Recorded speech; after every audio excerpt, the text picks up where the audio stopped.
मकर संक्रांतीच्या पार्श्वभूमीवर नायलॉन मांजा विरोधात छत्रपती संभाजीनगर गुन्हे शाखेने मोठी कारवाई केली आहे। नायलॉन मांजाची विक्री करणाऱ्या साखळीतील 5 आरोपींना ताब्यात घेत तब्बल 300 नायलॉन मांजाचे गड्डे जप्त करण्यात आले आहेत। नायलॉन मांजाच्या विक्री संदर्भात गुन्हे शाखेला गुप्त बातमीदारामार्फत मिळालेल्या खात्रीशीर माहितीनुसार गुन्हे शाखेने 15 डिसेंबर रोजी रात्री 9:40 ते 16 डिसेंबर पहाटे 4 वाजेपर्यंत रांजणगाव, बजाजनगर, छत्रपतीनगर, वडगाव कोल्हाटी आणि डिंबार गल्ली बेगमपुरा परिसरात गुन्हे शाखेच्या पथकाने सलग छापे टाकले। या ठिकाणाहून पोलिसांनी मोठ्या प्रमाणात नायलॉन मांजा जप्त केला।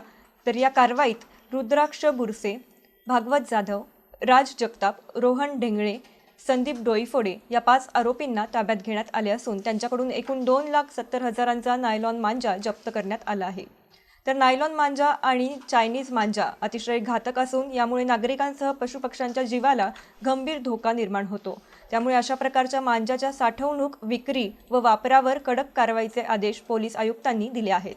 तर नायलॉन मांजाची विक्री किंवा साठवणूक करणाऱ्यांबाबत माहिती असल्यास नागरिकांनी तात्काळ टोल फ्री क्रमांक 112 किंवा नियंत्रण कक्ष क्रमांक 0240 22 40 500 वर संपर्क साधावा, असे आवाहन पोलीस आयुक्तांकडून करण्यात आले आहे।